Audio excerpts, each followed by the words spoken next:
धाराशिव जिल्हा संकटात असताना जिल्हाधिकारी मात्र नाचगाण्यात व्यस्त। लाखो हेक्टरवरील पिकं धोक्यात, शेतकरी अडचणीत असताना जिल्हाधिकाऱ्यांचं वर्तन वादात।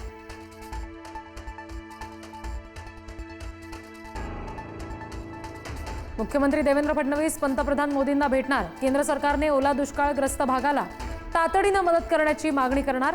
तर काल अमित शहांना मदतीच्या मागणीचं दिलं निवेदन।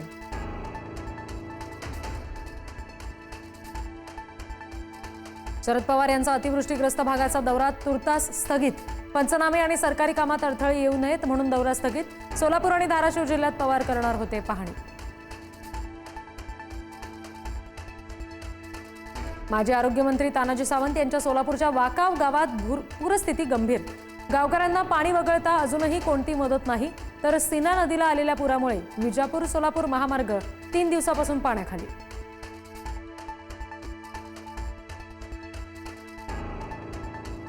पाऊस पडल्यास सीना नदीकाठच्या गावांना पुन्हा धोका। प्रशासनाकडून नदीकाठच्या गावांना सुरक्षित जागी हलवण्याचा सल्ला। काल रात्री सोलापूरमध्ये पुन्हा एकदा पावसाची हजेरी।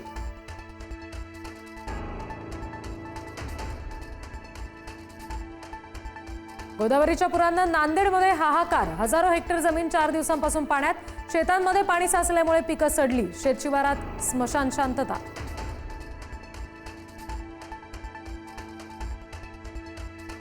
राज्य सरकारकडून पूरग्रस्तांसाठी तातडीची मदत म्हणून सरसकट 5,000 रुपयांची रोख मदत आणि 35 किलो धान्याचं वितरण। तर मृत्यू झालेल्या व्यक्तींच्या कुटुंबियांना प्रत्येकी 4 लाखांची मदत।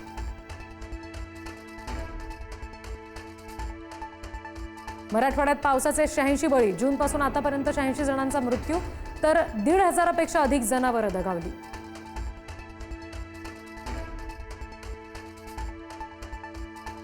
आजपासून राज्यामध्ये पावसाचा जोर वाढण्याचा अंदाज। हवामान विभागाचा आज राज्याला येलो अलर्ट।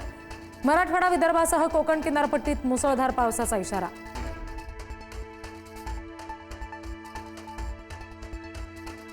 जालन्यातील धनगर समाजाच्या उपोषणाचा आज 10वा दिवस। धनगर समाजाला एसटी प्रवर्गातून आरक्षण देण्याची मागणी। उपोषणकर्ते दीपक बोराडेंशी सरकार संपर्क साधणार का याकडे लक्ष।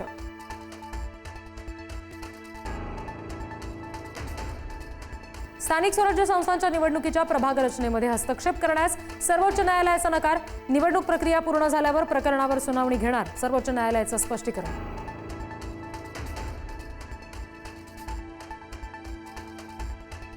प्रभादेवी पूलबाधितांच्या पुनर्वसनाचा तिढा सुटण्याची चिन्ह। 83 रहिवाशांच्या पुनर्वसनासाठी म्हाडाची 119 घरांची यादी MMRDAला सादर। किमान 405 चौरस फुटांचं घर दिलं जाणार।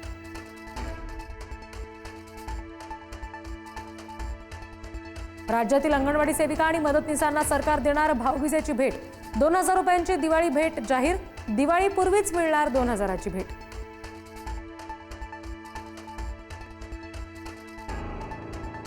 कोथरूड गोळीबार प्रकरणामध्ये घायवळ टोळीवर मकोका अंतर्गत गुन्हा दाखल। पुणे पोलीस घायवळ टोळीच्या मुसक्या आवळणार। घायवळ टोळीचा प्रमुख निलेश घायवळ विरोधात लुकआउट नोटीस।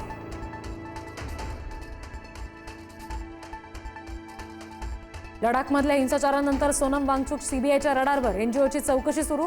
कथित पाकिस्तान कनेक्शनमुळे भुवया उंचावल्या।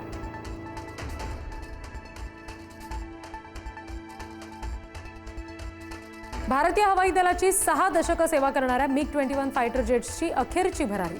भारतीय हवाई सामर्थ्यातील ऐतिहासिक अध्याय आज समाप्त होणार।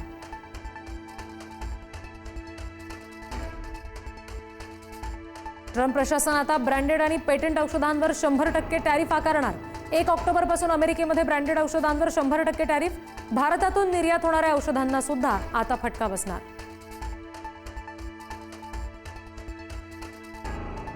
आशिया चषकमध्ये सुपर 4 फेरीतील महत्त्वाच्या सामन्यामध्ये पाकिस्तानचा बांगलादेशवर विजय। आशिया चषकाच्या फायनलमध्ये भारत पाकिस्तान पहिल्यांदाच भिडणार।